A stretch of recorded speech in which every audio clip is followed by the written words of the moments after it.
Hello friends, வணக்கம். Welcome to our channel. இது உங்கள் கார்த்திக். நாம் இப்போது ஒரநாடு அன்னபூர்ணேஸ்வரி கோயிலிருந்து வேலூர் கிளம்பி போயிட்டுருக்கோம். அதாவது மணி பார்த்திங்கன்னா இப்போ காலையில் 6:30 மணி இருக்கும். இந்த டைம் கிளம்பிட்டோம். இங்கேருந்து நாம் இப்போது போகிற வழியிலே 8 கிலோமீட்டர் தூரத்தில் கலசான்ற ஊர் இருக்குது. அங்கே கலசேஸ்வர சுவாமி கோயில் ஒன்று இருக்குது, சிவன் கோயில். அது வந்து அகஸ்தியர் பிரதிஷ்டை பண்ண கோயில். அந்த கோயில் தான் ஃபஸ்ட்டு போயிட்டுருக்கோம். அந்த கோயில் பார்த்துட்டு தான் நம்ம வேலூர் போக போகிறோம். வீடியோ ஸ்கிப் பண்ணாமல் பாருங்கள், ரொம்ப இன்ட்ரெஸ்டிங்காக இருக்கும். வாங்க வீடியோக்குள்ளே போகலாம்.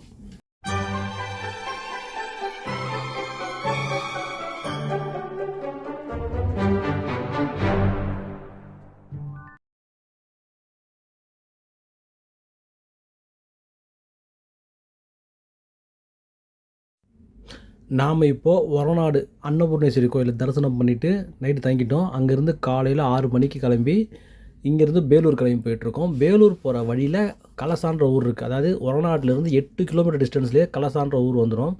அந்த ஊரில் இருக்கிற கலசேஸ்வர சுவாமி தான் பார்க்க போயிட்டுருக்கோம். இந்த கலசாவை பற்றி சொல்கிறோன்னா, கலசா வந்து பார்த்திங்கன்னா சிக்மங்களூர் மாவட்டத்தில் அமைஞ்சிருக்கிற ஒரு சின்ன ஊர். அதாவது பத்ரா நதி வந்து இந்த ஊரை சுற்றி போயிட்டுருக்கோம். சுற்றிலும் மலைகள் நிறைந்த ஒரு மலைவாசஸ்தலம் இது. ஆக்சுவலாக எங்கே பார்த்தாலும் மலைகள் இருக்கும். அதுவும் மான்சூன் மழை காலத்தில் வந்தீங்கன்னா எங்கே பார்த்தாலும் பச்சை பசேல்னு இருக்கும். அழகாக கோயில் வந்து பார்த்திங்கன்னா ஒரு சிறிய குன்று மேலே தான் இருக்கும், ஒரு மலை மேலே தான் இருக்கும்.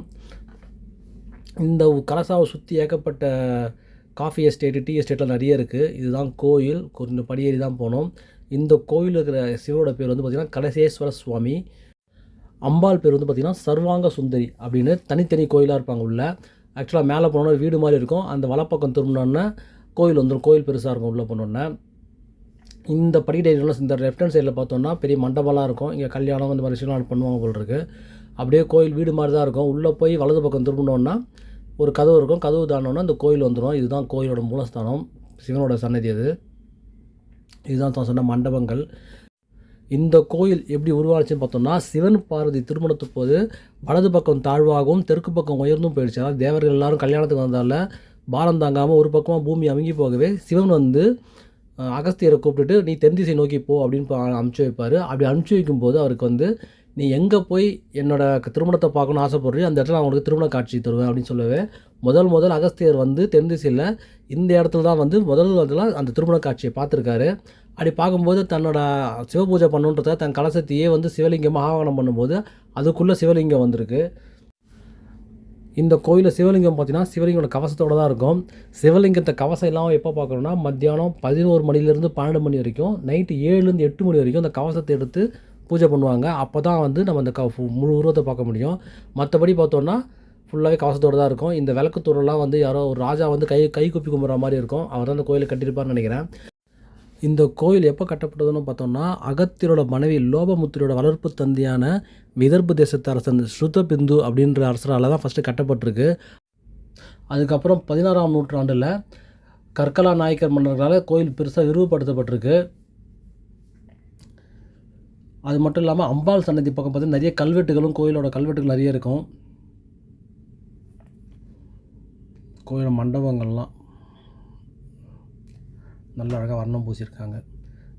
இந்த விளக்குத்தூண் மேலே ஏறி விளக்கு ஏற்றுறதுக்கு ஏனியும் இருக்கும் பக்கத்துலேயே. இந்த கலசால தான் வந்து சந்திரநாத ஜெயின் பாசந்தி அப்படின்னு சொல்லிட்டு ஒரு சமணர் கோயிலும் இருக்குது. அது மட்டும் இல்லாமல் சம்சி டீ எஸ்டேட்டு அது மாதிரிலாம் நிறைய பார்க்க வேண்டிய இடங்கள்லாம் நிறைய இருக்கும் பார்க்குறதுக்கு. இங்கே எப்போ வந்தாலும் கண்ணு குளிர்ச்சியாக பச்சை பசேல்னு இருக்கும் பார்க்குறதுக்கு. அந்த ஒரு ரம்மியமான காட்சிகள் நிறைய இருக்குது. நாங்கள் போகும்போது காலையில் 6:15 6:30 மணி இருக்குன்றதால ரொம்ப கோயில் காமாக இருந்தது. கோயில் காலையிலே திறந்துட்டு அப்புறம் ஐயர் எங்கே அது கோயிலில் மூடிட்டு போயிருந்தார். நாங்கள் போனதுக்கப்புறம் ஒரு 6:45 மணி இருக்கும். அப்போ தான் வந்து கோயில் திறந்துட்டு எங்களுக்கு இதெல்லாம் பண்ணி கொடுத்தாரு. கோயிலில் நாங்கள் மட்டும் எங்களை தவிர யாருமே இல்லை நாங்கள் போகும்போது காலையில். அது சிவன் சன்னதி. இதுதான் அம்பாள் சன்னதி. இந்த இதை சுற்றி பார்த்திங்கன்னா கல்வெட்டுகள் நிறைய இருக்கும் இந்த இடத்துல. இந்த வீடியோ உங்களுக்கு பிடிச்சிருந்ததுன்னா வீடியோவை கண்டிப்பாக லைக் பண்ணுங்கள், வீடியோவை ஷேர் பண்ணுங்கள், உங்கள் கமெண்ட் பக்கத்தில் போஸ்ட் பண்ணுங்கள். மறக்காமல் நம்ம சேனலை சப்ஸ்கிரைப் பண்ணுங்கள். நாம் அடுத்து இங்கேருந்து வேலூர் தான் கிளம்பியிருக்கோம். வேலூர் கோயிலில் தான் போய் சந்திப்போம். அது வேலூர் போகையில் பார்த்தீங்கன்னா நிறைய டீ எஸ்டேட்டு, இந்த காஃபி எஸ்டேட்லாம் இருக்கும். அந்த காட்சிகளும் அந்த வீடியோவில் காட்டுறேன் உங்களுக்கு. இந்த கோவிலை பற்றிய டீட்டெயில்ஸ்லாம் நான் டிஸ்கிரிப்ஷனில் டீட்டெயிலாக கொடுக்குறேன். மறக்காமல் நீங்களும் டைம் கிடச்சா நேரில் வந்து பாருங்கள். உண்மையாகவே இந்த கர்நாடகா டெம்பிள் ட்ராவல் ட்ரிப் வந்து ரொம்ப ஒரு மன மகிழ்ச்சி இருந்தது. ஏன்னா நாங்கள் போகும்போது வெயில் எங்கேயுமே இல்லை. அடுத்த வருஷம் எந்த கோவிலுமே கூட்டம் இல்லை. நாங்கள் ஃப்ரீயாக பார்த்தோம். அங்கேருந்து கிளம்பிட்டோம். இதுதான் அந்த டீ எஸ்டேட்லாம் போகிற வழியில் அந்த டீ எஸ்டேட்ஸ்லாம். இங்கெல்லாம் எல்லாம் இறங்கி ஃபோட்டோலாம் எடுத்துகிட்டு இருந்தாங்க. நம்ம அடுத்து பேலூரில் சந்திப்போம். நன்றி, வணக்கம்.